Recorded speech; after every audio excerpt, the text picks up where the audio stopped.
صفات سبع صفات كبير الشان جليل القدر رفيع الذكر مطوع الامر جليل البرهان فخيم الاسم وزير العلم وزير الحلم كثير الغفران جميل الثناء جزيل الاقوال مجيب الدعاء يقيم بالاحسان سر الانسان بشديد العقاب يا رب العذاب عزيز السلطان ونشهد ان لا اله الا الله وحده لا شريك له ونشهد ان سيدنا ومولانا محمدا عبده ورسوله المبعوث الى الاسود والاحمر المنعوت بشر الصدر ورفع الذكر وصلى الله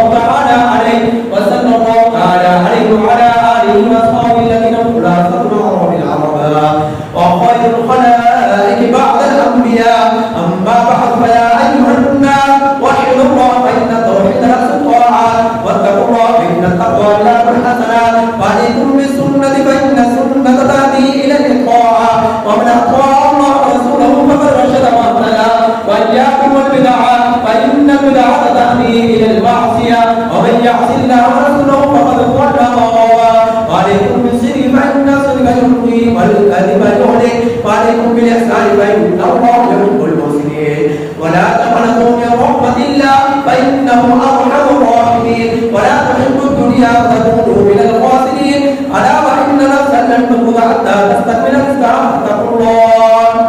فاتقوا الله ما تميلوا بالطلب وتوكلوا عليه فان الله يحب المتوكلين فادعوه فان ربكم مجيب الداعين واستغفروه يمددكم باموالكم وبنين اعوذ بالله من الشيطان الرجيم وقال ربكم ادعوني استجب لكم ان الذين يستكبرون عن عبادتي سيدخلون جهنم داخرين بارك الله لنا ولكم في القران العظيم ونفعنا واياكم بالايات والذكر الحكيم استغفر الله لي ولكم ولسائر المسلمين فاستغفروه انه هو الغفور الرحيم.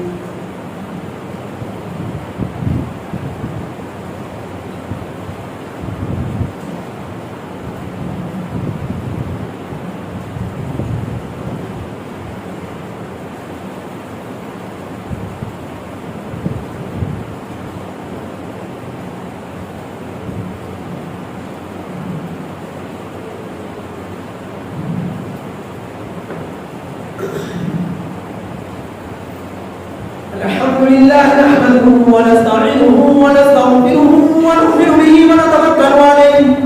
ونعوذ بالله من شرور انفسنا ومن سيئات اعمالنا من يهده الله فلا مضل له ومن يضلل فلا هادي له ونشهد ان لا اله الا الله وحده لا شريك له ونشهد ان سيدنا ومولانا محمدا عبده ورسوله ارسله بالحق بشيرا ونذيرا بين يدي الساعة من يطع الله ورسوله فقد رشد ومن يعصهما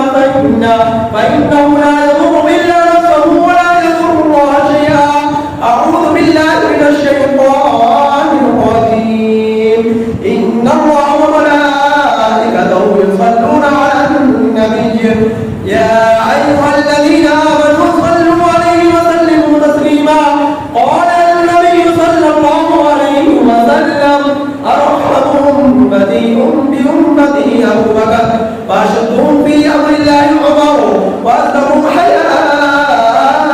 عثمان وأقواهم علي وفاطمة سيدة